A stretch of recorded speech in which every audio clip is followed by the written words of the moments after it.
ఇచ్చి పడేసిండు నిన్న జైశంకర్. మళ్ళా బగబగ మండుతుంటుంది ఒక్కొక్కళ్ళకి. ఏందనంటే ఇది బ్లాక్ ఎందుకు వచ్చింది ఫాంట్, క్లారిటీ రాదు వ్యూవర్స్కి. సరే, బ్రేకింగ్ న్యూస్ ఒకటి ఏందనంటే ఫ్రెండ్స్, చాబర్ పోర్టు మనం తీసుకున్నాం, మన అందరికీ తెలుసు. చాబర్ పోర్ట్ తర్వాత సిత్వే అని చెప్పి మయన్మార్లో ఒక పోర్ట్ ఏదైతుందో అది భారత్ ఆధీనంలోకి వచ్చింది. నిన్న విదేశాంగ మంత్రి జయశంకర్ గారు తన ప్రసంగంలో మాట్లాడుకుంటూ చెప్పిండు, ఇండియా పోర్ట్స్ గ్లోబల్ ఏదైతున్నదో complete operations of this Myanmar ఏదైతే మయన్మార్ సిత్వే పోర్ట్ ఉన్నదో దాన్ని కంప్లీట్గా టేక్ ఓవర్ చేసుకోమని ఇండియా పోర్ట్స్ గ్లోబల్కి ప్రభుత్వం ఆదేశాలు ఇచ్చింది. ఇది చైనాకు ఎంత పెద్ద చెక్కో ఒకసారి మీరు ఆలోచించండి. ఆనాటి కాంగ్రెస్ చేసిన తప్పుళ్ళు భారత్ ఇక చేసేటట్టు లేదు, చెయ్యదు కూడా.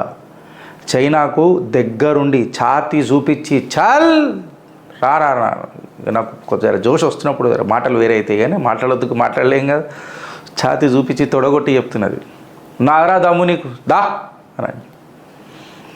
ఇవాళ భారత్ పరాక్రమమే కానీ భారత్ ఫారిన్ పాలసీయే కానీ ఎంత గొప్పగా ఉన్నదని చెప్పాలని అంటే, ఒక ఇస్లామిక్ దేశమై ఉండి సౌదీ అరేబియా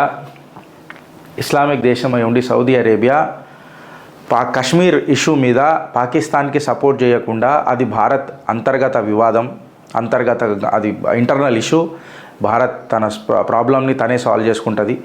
మీకు ఏదైనా ఇష్యూ ఉంటే బైలాటరల్ టైస్తో మీరు టైఅప్ చేసుకోరు, కానీ గాయ గత్తర చేయకూరి ప్రపంచ దేశాల ముంగటికి నిలబడి అని చెప్పి సౌదీ అరేబియా పాకిస్తాన్కి ఉల్టా హాత్, మన లాంగ్వేజ్లో చెప్తున్నా, పచ్చకడ కొట్టింది.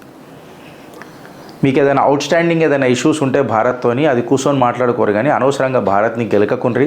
అగర్ మళ్ళీ భారత్ గెలికిందనంటే మీకు ఏమవుతుందో తెలుసు. మళ్ళీ ఇంకొక అభినవ్ ఇంకొక స్క్వాడ్రన్ లీడర్ లేస్తాడు. మనోడు కేవలం ఏడ చెప్పి నాన్నే బ్లాస్ట్ చేసి వచ్చుడు. ఈసారి అయితే గుసాంచి లోపలికి వస్తే వాళ్ళు వినరు. మీరు ఎక్కువ చెప్తాం కదా, తడకా వేసి ఎక్కువ చెప్తాం కదా. సో ముందే 400 సీట్లు ఎక్కువ వచ్చేటట్టు ఉన్నది వాళ్ళకు.